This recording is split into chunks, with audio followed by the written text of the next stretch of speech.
मैंने अपने चचेरे भाई के केकड़े के तालाब को संभालने में उसकी मदद की और 3 मिलियन युआन कमाए, लेकिन अंत में उसने मुझे केवल 50,000 युआन ही ट्रांसफर किए। उसने कहा कि तालाब उसका था और उसने पैसे दिए थे और मैंने तो बस सीधे सीधे जाल फैलाया था। मैंने स्क्रीन पर ट्रांसफर होते हुए देखा। मैंने न तो मना किया और न ही कोई गाली गलौज की। मैंने बस चुपचाप पैसे ले लिए और अपने हाथ में सबसे बदबूदार छोड़ दिया गया मरा हुआ तालाब समेट लिया। जब तक कि दूसरा साल नहीं आ गया, उसके तालाब में मरी हुई मछलियां और केकड़े पानी के ऊपर तैरने लगे और उसमें से बहुत बुरी बदबू आ रही थी और मेरे केकड़े उछल कूद कर रहे थे। उसके पीले पड़े चेहरे को देखते हुए मैं सुंदर पानी के पौधों वाले नए तालाब के बगल में खड़ा हो गया। 2 कदम पीछे हटो, कहीं मेरे बगीचे में ये जहर न लग जाए। मैंने सुना है कि उस रात मेरा भाई पूरी रात कीचड़ में घुटनों के बल बैठा रहा। वो ये समझ ही नहीं पा रहा था कि मेरे केकड़े इतने अच्छे क्यों दिख रहे हैं। मैं पीएच मान और पीएच वैल्यू और कार्बन मोनोऑक्साइड के स्तर को रिकॉर्ड कर रहा था। इसी बीच तालाब के पास एक बिल्कुल नई मर्सिडीज आकर रुकी। मेरे भाई ने दरवाजा धक्का देकर खोला। उसने अपनी नाक को हाथ से ढक रखा था और अपने पैर की उंगलियों से जमीन पर लगी कीचड़ को लात मार रहा था। उसने कहा, मैंने इस साल के खाते का हिसाब लगा लिया है। मैंने तुम्हारा बोनस तुम्हें ट्रांसफर कर दिया है। मैंने स्क्रीन पर 50,000 युआन देखे और कुछ नहीं कहा। मेरे दिल में एक पूरा हिसाब किताब था। 3 साल के 1000 से अधिक दिनों तक मैं उसी तालाब में खाया और सोया। मुझे पता था कि इस साल के सबसे अच्छे केकड़े इतने प्रचुर मात्रा में थे कि मैंने चीनी और चारे का सही इस्तेमाल किया था। कुल मुनाफा लगभग 3 मिलियन युआन था, लेकिन उसने मुझे केवल 50,000 युआन ही ट्रांसफर किए। वो बोला, इस साल का मुनाफा अच्छा है, लगभग 3 मिलियन युआन की कमाई हुई है। तुम ये 50,000 युआन लो और शहर वापस जाने के लिए एक कैब खरीद लो। केकड़ों को खिलाने और उनका ध्यान रखने का सारा काम मैं खुद कर सकता हूँ। तुम अभी युवा हो, तुम्हें 50,000 युआन लेकर बड़े शहर में काम करने जाना चाहिए। हालांकि ये सब सुनकर भी मेरे दिल में कोई हलचल नहीं हुई। 3 साल पहले उसने इस तालाब को अपने हाथ में लिया था। क्योंकि वो पानी की गुणवत्ता को नहीं जानता था, इसलिए वो सब कुछ खोने ही वाला था। मैंने कार्बन मोनोऑक्साइड की मदद से पानी को ठीक करने में उसकी मदद की थी। मैंने कहा था कि मैं मुनाफे का 30% और 70% का हिस्सा रखूंगा। तब उसने कहा था कि हम सब एक ही परिवार के हैं, मैं तुम्हारे साथ अन्याय नहीं करूंगा।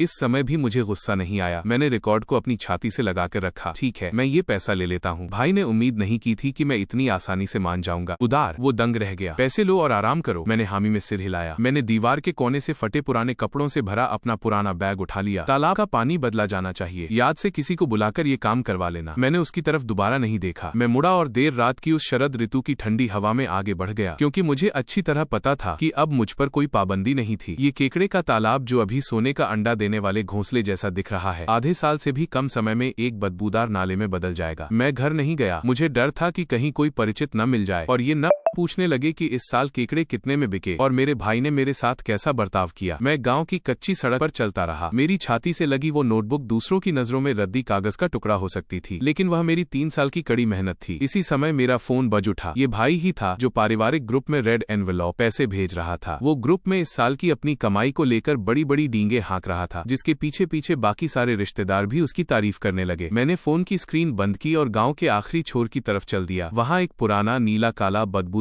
और ठहरा हुआ तालाब था। जमीन ढलान पर होने के कारण वहाँ साल भर सड़ता हुआ पानी जमा रहता था। यहाँ तक कि गांव के आवारा कुत्ते भी उसके पास नहीं फटकते थे। मैं जंगली घास फूस के किनारे खड़ा होकर उस काले पड़ चुके गंदे पानी को देखता रहा। सबकी नजरों में ये कचरे का ढेर था, लेकिन मैंने घुटने टेके और तालाब की तह से थोड़ी सी मिट्टी उठाकर अपनी नाक के पास लाकर उसे सूंघा। क्या उसे सच में लगता है कि वो सारा काम खुद कर सकता है? तो फिर अब मैं उसे दिखाऊंगा कि असली तकनीक क्या होती है। मैं मुड़ा और सीधे ग्राम पंचायत के दफ्तर की तरफ चल दिया। सचिव जी। हाँ छोटे भाई, आज उस तालाब पर कोई काम नहीं है क्या? यहाँ कैसे आना हुआ? मैं बस ये पूछना चाहता था कि क्या नीचे की तरफ जो काला तालाब है वो इस समय किसी के ठेके में है? सचिव जी अपनी जगह पर ठिठक गए और मुझे इस तरह देखने लगे जैसे मैं कोई मूर्ख हूँ। वो तो मरा हुआ पानी का गड्ढा है, पानी एकदम सड़ चुका है। तुम उसे क्यों अपने नाम लेना चाहते हो? उसके लिए तो कोई मुफ्त में भी पैसे न दे। फिर भी साल का किराया कितना होगा? अगर तुम सच में उसे लेना ही चाहते हो तो साल के 1000 युआन दे देना, लेकिन हमारी एक शर्त है, अगर तुम्हें नुकसान हुआ तो गाँव की इसमें कोई जिम्मेदारी नहीं होगी। मैंने जल्दी से मन में हिसाब लगाया कि यह तालाब लेने और शुरुआती सफाई के उपकरण और कच्चा माल खरीदने के लिए 50,000 युआन काफी होंगे। मैं थोड़ा उतावला हो रहा था। मैं इसे 5 साल के लिए ठेके पर लूंगा। अभी कॉन्ट्रैक्ट साइन करते हैं। मुझे नहीं लगा कि सचिव जी ने कभी किसी को इस तरह खुद ही कुएं में कूदने के लिए इतनी जल्दी मचाते हुए देखा होगा। छोटे भाई, जल्दबाजी मत करो। तुम्हारे भाई ने अभी अभी बहुत सारा पैसा कमाया है। अगर तुम उसके साथ ही काम करते रहते, आप मुझे बस कॉन्ट्रैक्ट दीजिए। साइन करने और अंगूठे का निशान लगाने के बाद मैं उत्साह से दौड़ता हुआ तालाब की तरफ गया। उस छोड़े हुए काले तालाब का इलाका बहुत बड़ा था। पानी की सतह पर काई और सड़न की एक ऐसी मोटी परत जमी थी जो गहरे नीले रंग के गाढ़े पेंट जैसी दिखती थी। उसमें से बेहद तीखी बदबू आ रही थी। ग्रामीणों ने जब सुना कि मैंने इस तालाब का ठेका ले लिया है तो वे सब मेरा मजाक उड़ाने आ गए। क्या छोटे भाई का दिमाग सटक गया है? इस जगह से भला क्या निकाला जा सकता है? भाई ने उसे बोनस के रूप में 50,000 युआन दिए थे। उसने इसे अपनी शादी के लिए बचाने के बजाय इस बदबूदार पानी के गड्ढे में झोंक दिया। वह सच में एक नंबर का बेवकूफ है। भाई भी अपनी बड़ी गाड़ी लेकर वहाँ चक्कर काटने आया। उसने कार की खिड़की का शीशा नीचे किया और जोर से हंसा। छोटे भाई, अगर तुम्हें लगता है कि 50,000 युआन बहुत कम थे तो मैं तुम्हें शहर ले चलता हूँ, वहाँ आराम से पैर दबवाना। तुम यहाँ इस गंदगी में क्या कर रहे हो? मैंने उसकी तरफ कोई ध्यान नहीं दिया। मैंने बस अपने काम के कपड़े पहने और उस गंदे काले पानी के बीच कचरा और गंदगी साफ करने में जी जान से जुट गया। वो बेहद बदबूदार था, लेकिन मैंने एक बार भी अपनी भौहें नहीं सिकोड़ी, क्योंकि मुझे अच्छी तरह पता था कि मैं क्या कर रहा हूँ। रात में जब सब लोग चले गए तो मैंने वो काला प्लास्टिक का डिब्बा खोला जिसे मैं दिन में ही शहर से लेकर आया था। इसे तैयार करने में मैंने बहुत मेहनत की थी। ये मेरा गुप्त रूप से तैयार किया हुआ कंपाउंड बैक्टीरिया मिश्रित जीवाणु था। इस तरह के बैक्टीरिया विशेष रूप से इसी तरह के भारी पोषक तत्वों की कमी वाले और मरे हुए पानी के लिए होते हैं। मैंने तय अनुपात के हिसाब से उस कच्चे माल को पानी में घोला और फिर उस काले तालाब के हर कोने में समान रूप से उसका छिड़काव कर दिया। इस काम में जरा सी भी लापरवाही की गुंजाइश नहीं थी। लगातार एक हफ्ते तक मैं बिना रुके लगा रहा। दिन में मैं तालाब के किनारे बांध की मरम्मत करते हुए एक पत्थर के पुतले जैसा दिखता था और रात में मैं उसी पानी का जादूगर बन जाता था। चमत्कार दूसरे हफ्ते की सुबह सुबह हुआ। वो गहरा नीला काला रंग जो पहले पानी पर हावी था बड़े पैमाने पर गायब होने लगा। नाक में चुभने वाली उस गंदी बदबू की जगह जलीय घास और गीली मिट्टी की हल्की सी महक ने ले ली थी। पानी धीरे धीरे साफ होने लगा था। सूरज की किरणें आखिरकार पानी की सतह को चीरकर तालाब की तलहटी तक पहुंचने लगी थी। पानी के साफ होते ही मैंने बिना वक्त गवाए अपनी चुनिंदा इले घास येलेडेट्स एक्वाटिक ग्रास के पौधे लगा दिए। आधे महीने के भीतर ही वो पूरा काला तालाब पानी से लबालब भर गया और उसमें सुंदर साफ सुथरी पानी की घास लहलहाने लगी। जब मैं अगली प्रक्रिया के लिए छिड़काव करने ही वाला था तभी मेरा फोन बज उठा। स्क्रीन पर भाई का नाम था। मैंने अपनी भौहें सिकोड़ी और फोन उठाया। उसकी आवाज में पूरा नशा घुला हुआ था। फोन के पीछे से किसी केटीवी कराओके का लाउड म्यूजिक और लोगों के हंसने खिलखिलाने का शोर आ रहा था। वहाँ औरतों के हंसने की आवाजें भी आ रही थीं। वो नशे में धुत होकर बोला, छोटे भाई, तुम अभी भी उसी बदबूदार गड्ढे में काम कर रहे हो क्या? सुनो, बात क्या है? मैंने शहर में कुछ बूढ़े मजदूर ढूंढ लिए हैं। तुम दिन के 80 युआन लो और मेरे तालाब में पानी का छिड़काव करने आ जाओ। वहाँ अकेले कीचड़ में मजे लेते रहो। नए साल पर मैं तुम्हें 2 केकड़े खाने के लिए दे दूंगा। ठीक है, समझ गया। मैंने फोन काट दिया। मेरे चेहरे पर वैसी ही शांति थी जैसी मेरे सामने फैले इस तालाब के पानी में थी। भाई शहर में अपनी ऐशो आराम की जिंदगी में डूबा हुआ था, लेकिन वो ये नहीं जानता था कि प्रकृति कितनी बेरहम होती है। मैं एक तरफ बढ़ा और मैंने तापमान नियंत्रित करने वाले हेंगुइन आखिरी कुछ फोम के बक्से खोले। इनके अंदर पहली पीढ़ी के सुनहरे केकड़े के बच्चे सीडलिंग्स थे जिन्हें मैंने गुप्त रूप से बचाकर रखा था। ये बहुत मजबूत थे और विपरीत परिस्थितियों में भी बच सकते थे। पानी की सुंदर घास के बीच तैरते इन पारदर्शी छोटे जीवों को देखते हुए मैंने अपनी नोटबुक उठाई और एक नया पन्ना पलटा। मैंने पानी का तापमान और उसकी मात्रा दर्ज की। जिस दिन मैंने केकड़े के आखिरी बच्चों को तालाब में छोड़ा उसके अगले दिन जब मैं कोहरे के बीच घर की तरफ पैदल चल रहा था तब सुबह होने ही वाली थी। जिस वक्त मैंने इस छोड़े हुए तालाब का ठेका लिया था तब मैं थोड़ा भावुक और उतावला जरूर था, लेकिन अब मैं पूरी तरह शांत हो चुका था। मुझ पर एक बहुत बड़ा मानसिक दबाव आ गया था। मेरी जिंदगी भर की सारी जमा पूंजी खत्म हो चुकी थी। हर रात मैं इस तालाब के पारिस्थितिकी तंत्र इकोलॉजी को ठीक करने में जी जान से लगा रहता था। ये तालाब एक ऐसे अंतहीन गड्ढे की तरह लग रहा था जो मेरा खून पसीना निगल रहा था। मैं जानता था कि मैं हार नहीं सका। मुझे हर हाल में कामयाब होना ही था, और सिर्फ पैसों के लिए बल्कि अपनी आत्मसम्मान की इस लड़ाई को जीतने के लिए भी। जब मैं घर लौटा और दरवाजा खोला तो खाने की सौंधी खुशबू मेरी नाक से टकराई। मेरे माता पिता और मेरी मंगेतर शालू शाओया मेज पर बैठे हुए थे। वे साफ तौर पर मेरा ही इंतजार कर रहे थे। माँ ने शिकायत की कि मैं बहुत देर से आया, जबकि शालू ने खड़े होकर मुझे एक साफ तौलिया थमाया। उसकी आंखों में मेरे लिए गहरी चिंता साफ दिख रही थी। खाने की मेज पर माहौल थोड़ा भारी था। माँ ने मेरी थाली में सब्जी परोसी और एक ऐसा सवाल पूछा जो मेरे दिल में सुई की तरह चुभ गया। मेरे पिता और शालू ने भी अपने हाथ रोक लिए और मेरी तरफ देखने लगे। मैंने अपना कटोरा नीचे रखा और अपना फोन निकालकर ट्रांसफर का इंटरफेस उनके सामने कर दिया। मैंने जानबूझकर बहुत हल्के अंदाज में कहा, माँ, ये रहे पैसे, पूरे 50,000 युआन। माँ की भौहें सिकुड़ गईं। 50,000 युआन? सिर्फ 50,000 युआन कैसे हो सकते हैं? पूरे गांव में चर्चा है कि भाई ने इस साल लगभग 3 मिलियन युआन कमाए हैं। माँ, इस साल काम बहुत ज्यादा था। असल में नुकसान भी काफी हुआ है। इसके अलावा अगले साल तालाब का विस्तार भी करना है। हर जगह पैसों की जरूरत पड़ रही है। तालाब और उसमें लगा पैसा उनका था और सारा जोखिम भी उन्हीं का था। असल में वहाँ कुछ खास बचा नहीं था। मैं तो बस एक मददगार था। मुझे 50,000 युआन मिल गए, यही बहुत बड़ी बात है। ये सुनकर मेरे पिता बस कश लगाते रहे और कुछ कुछ नहीं बोले। शालू ने मेरी तरफ देखा, लेकिन केवल मेरी माँ ही उदास थी और उन्हें मेरी बात पर यकीन नहीं हो रहा था। अगर तुम हर रात उसके साथ न ले रहते, तुम्हारा भाई नहीं कमाई कर पाता। तुम सीधे हो, इसलिए उसने तुम्हें दबा दिया। माँ, बेकार की बातें मत करो। वह मेरा चचेरा भाई है, क्या वह मुझसे धोखाधड़ी करेगा? सारा जोखिम उसी का था। हमें समझदारी से सोचना चाहिए। जब मैं ये शब्द कह रहा था तो मेरा दिल बैठ रहा था। मेरा एक एक शब्द मेरी 3 साल की कड़ी मेहनत के साथ विश्वासघात जैसा था, लेकिन मुझे ये कहना ही था। मैं उन्हें ये नहीं बता सकता था कि मेरा भाई के साथ झगड़ा हो गया है और हम अलग हो चुके हैं। मैं उन्हें ये भी नहीं बता सकता था कि मैंने गाँव का सबसे बदबूदार तालाब अपने नाम पर ले लिया है। मैं नहीं चाहता था कि वे मेरे लिए परेशान हो या डरे। माँ अभी कुछ और कहना ही चाहती थी कि पिता ने उन्हें बीच में ही टोक दिया। ठीक है, अब खाना खाओ, उसे पता है कि क्या करना है। रात को जब मैं बिस्तर पर लेटा तो शालू ने मुझे गले से लगा लिया। उसने धीरे से कहा, लिन युआन, आज तुम कुछ बदले बदले से लग रहे हो। तुम पक्का मुझसे कुछ छुपा रहे हो। मैंने उसे अपनी बाहों में समेटते हुए कहा, ऐसी कोई बात नहीं है, बस रात की ठंडी हवा की वजह से मेरा सिर थोड़ा भारी है। सच में? हाँ सच में। अब सो जाओ, कल मैं तुम्हें शहर लेकर चलूंगा। मेरी बाहों में सिमटी वो शांत हो गई, लेकिन मैं सो नहीं सका। मैं आंखें खोलकर अंधेरे आसमान को देखता रहा। मेरे दिमाग में बस वही काला तालाब घूम रहा था, जो अब एक नई शुरुआत के लिए तैयार हो रहा था। वही मेरी उम्मीद था और वही मेरा इकलौता रास्ता भी। अगले कुछ दिन साल के सबसे व्यस्त दिन थे। हर परिवार साल के अंत का हिसाब किताब करने और नए साल स्प्रिंग फेस्टिवल की तैयारियों में जुटा था। मैं भी खुद को बिल्कुल सामान्य दिखाने का नाटक कर रहा था। दिन के समय मैं अपने माता पिता और शालू के साथ नए साल का सामान खरीदने जाता, जैसे कुछ हुआ ही न हो। लेकिन मेरे दिमाग में लगातार एक ही बात चल रही थी, मेरे तालाब के पानी की गुणवत्ता। तालाब का काम शुरू करने के तीसरे दिन पानी की जांच करने वाली एजेंसी से टेस्ट रिपोर्ट आ गई। अधिकारी ने फोन पर कहा, सर बहुत अच्छी खबर है, आपके पानी के सैंपल का डेटा आ गया है। पानी में खारेपन और नाइट्रेट का स्तर पूरी तरह से सुरक्षित सीमा से नीचे आ गया है। ऑक्सीजन का स्तर भी बहुत शानदार है। आपके तालाब का इकोसिस्टम पारिस्थितिकी चक्र पूरी तरह से तैयार हो चुका है। उस वक्त मैं शालू के साथ बाजार में कपड़े चुन रहा था। ये खबर सुनते ही मैं उत्साह से इतना भर गया कि मेरे हाथ से कपड़ा छूटते छूट मैंने सड़क के कोने में जाकर अपनी आवाज धीमी की, बहुत बढ़िया। पानी की पारदर्शिता, ट्रांसपेरेंसी कैसी है? पारदर्शिता बहुत ही शानदार है। नीचे की शैवाल, एल्गी और जलीय पौधे बहुत अच्छी स्थिति में हैं। ये पूरी तरह से शीर्ष स्तर के इकोलॉजिकल एक्वाकल्चर, पारिस्थितिकी जलीय कृषि के मानकों पर खरा उतरा है। ये तो बिल्कुल किसी पाठ्यपुस्तक टेक्स्ट बुक के स्तर का पुराने तालाब को फिर से जीवित करने का मामला है। आपकी तकनीक वाकई कमाल की है। ठीक है, बहुत बहुत धन्यवाद। फोन काटने के बाद मेरे दिल का आधा बोझ उतर गया। पानी का इकोसिस्टम पूरी तरह से सक्रिय हो चुका था। इसका मतलब था कि अब ये तालाब वाकई मेरा होने जा रहा था। अब बस इंतजार करना था और उन सुनहरे केकड़ों को बड़ा होने देना था। इस बीच मेरे भाई ने भी मुझे कुछ बार फोन किया। पहली बार उसने मुझसे पूछा कि मैं उन 50,000 युआन को कैसे खर्च कर रहा हूँ। वो बोला, छोटे भाई, उन पैसों को बेकार मत गंवाना। कुछ पैसे चाचा चाची के पुराने घर की मरम्मत के लिए रख देना और बाकी की बचत अपनी शादी के लिए बचाकर रखना। उसका लहजा ऐसा था जैसे कोई बड़ा बुजुर्ग अपने छोटे को उपदेश दे रहा हो। इसमें जीतने के बाद का एक अजीब सा बड़ापन और अहंकार साफ झलक रहा था। मैंने बहुत ही शांति से जवाब दिया, ठीक है भाई, मैं समझ गया। दूसरी बार उसने नए साल की पूर्व संध्या, न्यू ईयर्स ईव से एक दिन पहले फोन किया। कल दोपहर शहर का सबसे महंगा होंग्युन रेस्टोरेंट तुम्हारे भाई ने बुक किया है। मैंने खास तौर पर गांव के सभी रिश्तेदारों और कुछ बड़े खरीदारों, बायर्स को बुलाया है। इस साल मैंने बहुत पैसा कमाया है, तो एक जश्न तो बनता है। मैं इस पल उसके चेहरे के हाव भाव की कल्पना कर सकता था। वो बस इस साल की अपनी बम्पर कमाई का दिखावा करना चाहता था और साथ ही सबको ये दिखाना चाहता था कि वो मेरे प्रति कितना उदार और फिक्रमंद है। वो मुझे अपनी सफलता के पीछे का एक अदना सा बैकग्राउंड बनाकर पेश करना चाहता था। नहीं भाई, कल घर पर थोड़ा काम है। अरे बहाने मत बनाओ, बात पक्की रही, कल जल्दी आ जाना और मेहमानों का स्वागत करने में थोड़ी मदद करना। इससे पहले कि मैं कुछ कह पाता उसने फोन काट दिया। मैं हाथ में फोन लिए ठंडी मुस्कान मुस्कुराया। अगर तुम नाटक ही करना चाहते हो तो मैं भी तुम्हारे साथ ये नाटक खेलूंगा। मैं भी देखना चाहता हूँ कि तुम्हारी ये खोखली कामयाबी कितने दिन टिकी है। तय वादे के मुताबिक मैं नए साल की पूर्व संध्या की दोपहर को वहाँ पहुंचा। मैं अपने माता पिता और शालू को लेकर होंग्युन रेस्टोरेंट के सबसे बड़े हॉल में गया, जहाँ 5 टेबल सजी हुई थी। जैसे ही मैंने दरवाजे के अंदर कदम रखा, मैंने देखा कि भाई, उसके माता पिता और कुछ बड़े खरीदार मुख्य टेबल पर बैठे हंस हंसकर बातें कर रहे थे। हमें देखते ही मेरा भाई जोर से बोला, आओ आओ, दूसरा परिवार भी आ गया, बैठो, यहाँ बैठ जाओ। उसने बाहर से तो हमारा स्वागत किया, लेकिन उसकी आंखें मेरे माता पिता के साधारण कपड़ों पर टिकी थीं। उसके चेहरे पर घमंड साफ दिख रहा था। भाई उठकर मेरे पास आया और मेरे कंधे को थपथपाया। आओ छोटे भाई, आओ। फिर उसने चमड़े के कोट और भारी भरकम कपड़ों में सजी एक महिला की तरफ इशारा करते हुए मुझसे उसका परिचय कराया। ये तुम्हारी भाभी है लिली। लिली, ये मेरा चचेरा भाई है चांग कियांग। इसने फार्म पर मेरी बहुत मदद की है। इसका बहुत बड़ा हाथ रहा है। कमरे में मौजूद हर शख्स की नजरें मुझ पर टिक गईं। मेरे माता पिता का चेहरा तुरंत उतर गया और शालू ने कसकर मेरा हाथ पकड़ लिया। मैं महसूस कर सकता था कि वो गुस्से और दुख से कांप रही थी, लेकिन मैं बस मुस्कुरा दिया। मैंने भाभी की तरफ सिर हिलाया। नमस्ते भाभी, मैं चांग कियांग हूँ। मेरी इस शांति ने भाई को थोड़ा हैरान कर दिया। जैसी उसने उम्मीद की थी, मेरे चेहरे पर वैसी बेचैनी या शर्मिंदगी का कोई नामो निशान नहीं था। इसके बाद खाने की मेज जैसे भाई का निजी स्टेज बन गई। वो शेखी बघारने लगा कि इस साल केकड़े का बाजार कितना उछाल पर था और शहर के कौन से बड़े बॉस ने अगले साल के लिए उसका माल अभी से बुक कर लिया है। आखिरकार घूम फिरकर वो बात को वापस मुझ पर ले ले आया। उसने हाथ में शराब का ग्लास उठाया और मेज पर बैठे सभी रिश्तेदारों और खरीदारों को देखते हुए ऊंची आवाज में कहा, कियांग बहुत सीधा है। इसने 3 साल तक फार्म पर मेरे साथ मिलकर काम किया। मेरे लिए इसने दिन रात एक कर दिया। इसीलिए मैंने भी दरियादिली दिखाते हुए कुछ दिन पहले इसे 50,000 युआन का एक बड़ा बोनस दिया है ताकि इसका हौसला बढ़े। ये सुनते ही वहाँ बैठे सभी लोग उसकी तारीफों के पुल बांधने लगे। अरे वाह भाई, हो तो ऐसा। कामयाबी मिलने के बाद भी अपने भाई को नहीं भूला। वैसे भी कियांग सीधा साधा है, चालाकी वाले काम इसके बस के नहीं है। ये तो बस कड़ी मेहनत करना जानता है। ये तो इसकी अच्छी किस्मत है कि इसे ऐसा भाई मिला। तभी भीड़ में से एक रिश्तेदार बोला, लेकिन मैंने हाल ही में सुना है कि छोटे भाई ने भी खुद का एक तालाब शुरू किया है। सुना है कि उसने वही तालाब लिया है जो कियांग के तालाब के पास है और जिसे कोई मुफ्त में भी नहीं लेना चाहता था। छोटे भाई, क्या ये सच है? तुमने हमें बताया क्यों नहीं? मेरे पिता ने कुछ नहीं कहा, लेकिन शालू ने मेरा हाथ और जोर से भींच लिया। भाई ने जब ये सुना तो उसके चेहरे पर एक कुटिल मुस्कान आ गई। छोटे भाई, तुमने इतनी बड़ी बात अपने परिवार से क्यों छिपाई? कम से कम वे 50,000 युआन चाचा चाची के लिए कुछ अच्छा खाने पीने और घर के लिए बचाकर तो रखते। अब तो तुमने वो सब उस गंदे पानी में डुबो दिया। लेकिन खैर कोई बात नहीं, अगर आगे तुम्हें कभी जरूरत पड़े तो तुम्हारा भाई यहाँ बैठा है, मैं तुम्हारा ध्यान रखूंगा। जब मैंने ये सब सुना तो मैंने अपने दांत भींच लिए। वे सब मिलकर महफिल जमा रहे थे, हंस रहे थे और मुझे एक लाचार बेवकूफ इंसान साबित करने पर तुले हुए थे। मेरे माता पिता का चेहरा गुस्से और शर्म से लाल हो चुका था और शालू की आंखें भर आई थीं। लेकिन मैं अपने हाथ में शराब का ग्लास लेकर उठ खड़ा हुआ। मैंने भाई की तरफ देखते हुए कहा, भाई, इन 3 सालों में मेरा ध्यान रखने के लिए तुम्हारा बहुत बहुत शुक्रिया। तुम्हारी इस उदारता के नाम मैं ये जाम पीता हूँ। मैंने अपना सिर उठाया और एक ही सांस में सफेद शराब व्हाइट वाइन का पूरा ग्लास गटक गया। वहाँ बैठे सभी लोग दंग रह गए। भाई ने मुझे देखा, उसका चेहरा गर्व और संतुष्टि से चमक रहा था। उसे लगा कि मैंने अपनी हार मान ली है, लेकिन असल में मैंने वो जाम उसके सम्मान में नहीं पिया था। वो तो हमारे उस भाईचारे और पारिवारिक रिश्ते का अंतिम संस्कार था जिसे उसने खुद अपने हाथों से दफना दिया था। इस एक ग्लास शराब के साथ वो रिश्ता हमेशा के लिए खत्म हो गया। जब हम रेस्टोरेंट से बाहर आए तो पिताजी का चेहरा गुस्से से काला पड़ा हुआ था और उन्होंने एक शब्द भी नहीं कहा। माँ लगातार आहें भर रही थीं। शालू खामोशी से मेरे साथ चल रही था और उसने मेरे हाथ को कसकर थाम रखा था। मैं जानता था कि वे सब अंदर से बहुत आहत और गुस्से में थे। जब हम घर पहुंचने वाले थे तो मैंने कहा, मुझे माफ कर दीजिए माँ बाप, आज मेरी वजह से आप सबको ये सब सहना पड़ा और नीचा देखना पड़ा। माँ ने कहा, कियांग, क्या तुम अपना ख्याल रख सकते हो? अगर कभी पैसों की कमी हो तो अपने माता पिता को जरूर बताना। पिताजी ने भी कहा, हाँ कियांग, दूसरों से ठोकर खाना कोई बड़ी बात नहीं है। जब तक हमारा परिवार एक साथ है सब ठीक है। शालू ने मेरी आंखों में देखते हुए कहा, चांग कियांग, तुम डरो मत, तुम जो कर रहे हो उस पर ध्यान दो। मैं हर कदम पर तुम्हारा साथ दूंगी। उन तीनों को देखकर मेरे दिल में एक अजीब सी गर्माहट महसूस हुई, लेकिन साथ ही इस बात ने मेरे इरादे को और भी मजबूत कर दिया। मैंने बहुत ही शांत लेकिन दृढ़ लहजे में कहा, पिताजी, माँ, शालू, आप लोग चिंता मत कीजिए। मुझे अपने तालाब पर पूरा भरोसा है। मुझे बस थोड़ा सा समय दीजिए। आज जो सम्मान हमने खोया है उसे मैं ब्याज समेत वापस लाऊंगा। मेरी आवाज शांत थी, लेकिन उसका एक एक शब्द अटूट आत्मविश्वास से भरा था। वे सब मुझे देखने लगे मानो मेरी आंखों की चमक ने उन्हें हैरान कर दिया हो। उन्हें घर के अंदर भेजने के बाद मैं काफी देर तक अकेले आंगन में खड़ा रहा। तभी मेरा फोन वाइब्रेट हुआ। ये उस वाटर मॉनिटरिंग डिटेक्टर, पानी की जांच करने वाले उपकरण का अलर्ट था जो मैंने उस काले तालाब की तलहटी में लगाया था। मैंने ऐप खोला तो पानी के अंदर की एक बिल्कुल साफ तस्वीर मेरी स्क्रीन पर आ गई। उस पारदर्शी पानी के बीच जलीय घास की छांव में सख्त खोल वाले और सुनहरे रंग के पहली पीढ़ी के केकड़े मजे से तैर रहे थे और सक्रिय रूप से अपना चारा खा रहे थे। उस वीडियो को देखकर मेरे सीने में खून एक बार फिर उबाल मारने लगा। अगले कुछ महीनों तक मैंने गांव में किसी को भी अपने चेहरे से कुछ महसूस नहीं होने दिया। बिल्कुल पिछले सालों की तरह सामान्य बना रहा। जब वसंत का मौसम आया तो गांव में फिर से हलचल बढ़ गई। जब भी लोग मुझसे पूछते कि मैं इस साल क्या करने वाला हूं तो मैं पुरानी बातें कहकर बात को टाल देता। कई लोग मुझे सहानुभूति की नजरों से देखते थे। कभी कभी वे मेरे उस मरे हुए तालाब का मजाक भी उड़ाते। कियांग, भले ही तुम्हारे चचेरे भाई का मिजाज थोड़ा खराब है, लेकिन कम से कम वो तुम्हें पैसे तो दे ही देता है, वही काम पकड़ लो। तुम उस बदबूदार गड्ढे में अपनी जिंदगी क्यों बर्बाद कर रहे हो? हाँ भाई, आजकल परिवार चलाना आसान नहीं है। किसी बड़े पेड़ की छांव में रहना यानी किसी के नीचे सुरक्षित नौकरी करना पानी में पैसे बहाने से तो कहीं बेहतर है। मैं उनकी इन बातों को एक कान से सुनता और दूसरे कान से निकाल देता। मैं जानता था कि वे बुरे लोग नहीं हैं, वे बस वही देख रहे थे जो ऊपर से दिखाई दे रहा था। उन्होंने देखा कि मेरे चचेरे भाई ने इस साल नए शेड बनाकर अपने काम का बड़ा विस्तार कर लिया है और दूसरी तरफ उन्होंने मेरे परिवार की हालत देखी। लेकिन कोई नहीं जानता था कि उस शांत पानी के नीचे कितनी बड़ी हलचल चल रही है। कोई नहीं जानता था कि मैं उस सही वक्त का इंतजार कर रहा हूँ जो सारे शक और तानों को हमेशा के लिए पलट कर रख देगा। और वो वक्त बहुत जल्द आने वाला था। मौसम विभाग ने लगातार कई दिनों तक हाई टेम्परेचर, ऑरेंज अलर्ट, भीषण गर्मी की चेतावनी जारी की। केकड़े सबसे ज्यादा तेज तापमान और गर्मी से ही डरते हैं। मुझे पता था कि मेरा मौका आ गया है। मैं सोचने लगा कि मेरी पानी को नियंत्रित करने वाली तकनीक के बिना मेरा वो भाई इस भीषण गर्मी की लहर को कैसे झेलेगा। मैंने टीवी बंद किया और अपने माता पिता से कहा, पिताजी, माँ, मैं कल पास वाले तालाब के शेड में रहने जा रहा हूँ। शायद हाल फिलहाल मैं घर वापस ना आ पाऊँ। अगले दिन मैं सुबह होने से पहले ही उठ गया। मैंने किसी को परेशान नहीं किया। मैंने चुपचाप अपने काम के कपड़े पहने। बाहर निकलने से पहले मैंने अपने सोते हुए माता पिता के कमरे के बंद दरवाजे को देखा और मन ही मन कहा, पिताजी, माँ, एक बार फिर अपने बेटे पर भरोसा रखिए, इस बार मैं आपको निराश नहीं होने दूंगा। अब मैं किसी को भी हमारे परिवार को नीची नजर से देखने का मौका नहीं दूंगा। मैं घर से निकला और सीधे गांव के निचले हिस्से में मौजूद अपने तालाब की तरफ दौड़ पड़ा। मैंने पानी में डूबा हुआ एक जाल ड्रैगन नेट ऊपर खींचा। भले ही आज रिकॉर्ड तोड़ गर्मी थी, लेकिन मेरा वो जाल दोहरे खोल वाले भारी और बेहतरीन गुणवत्ता के बड़े बड़े केकड़ों से खचाखच भरा हुआ था। तालाब का पानी बिल्कुल शीशे की तरह साफ था। मैंने पानी की घास, तलहटी की मिट्टी और पोषक तत्वों की मात्रा की जांच की। मैंने एक एक करके हर पैमाने को मापा। सारे आंकड़े बिल्कुल सामान्य और सटीक थे। मैंने वाटर एरिएटर वाटर बबल स्विच का स्विच दबाया। पानी में लहरें उठने लगी और पूरा तालाब धीरे धीरे डोलने लगा। मैं साफ महसूस कर सकता था कि पानी की तलहटी में एक जबरदस्त जीवन शक्ति दौड़ रही थी। इस पल के बाद से मुझे अब किसी का मुंह देखने या किसी के आगे झुकने की जरूरत नहीं थी। लेकिन मैंने तुरंत किसी को भी अपने तालाब के पानी की इस सफलता की खबर नहीं दी। तमाशा शुरू होने से पहले मैं हर एक चीज को पूरी तरह पुख्ता कर लेना चाहता था। मैंने अपने तालाब का चारों तरफ से बारीकी से मुआयना किया। मुझे समझ आ गया था कि मेरे पास जो तकनीक थी वो किसी भी शिकारी या खरीदार को चुंबक की तरह खींच सकती थी। ये क्वालिटी भाई के तालाब के उन मरे हुए केकड़ों से कई गुना बेहतर थी, जिसके बारे में वो हमेशा डींगे हाँकता था कि ये सब उसके अपने दम पर और उसके खुद के पानी की बदौलत हुआ है। वो उसे खजाने की धरती कहता था जो सबसे बड़े केकड़े पैदा करती थी। लेकिन उसने कभी मेरी सलाह नहीं मानी। उस तालाब की तलहटी में सड़ रहे कार्बनिक पदार्थ बहुत पहले ही जहर बन चुके थे। नीचे की मिट्टी पूरी तरह काली और बदबूदार हो चुकी थी। जब मौसम थोड़ा भी गर्म होता तो पानी की सतह पर हरे रंग की काई तैरने लगती थी। ये तालाब ऐसा लग रहा था मानो खौलता हुआ जहर का कोई बर्तन हो। पिछले सालों में इस तालाब को बचाए रखने के लिए मुझे हर रात रसायनों का छिड़काव करना पड़ता था और ऑक्सीजन बढ़ाने के लिए जी जान लगानी पड़ती थी। इन 3 सालों में मैंने अपनी समझदारी से उसके लाखों युआन और न जाने कितने केकड़ों को मरने से बचाया था। लेकिन उसने इस सब को बहुत ही मामूली समझा। उसे लगता था कि सिर्फ तालाब का किराया दे देने भर से सब कुछ अपने आप हो जाता है और मुझे बिना किसी शर्त के उसके लिए खटना चाहिए। इसी समय शहर में आराम फरमा रहे भाई का मुझे फिर से फोन आया। हेलो छोटे भाई, मैं तो यहाँ घर पर आराम से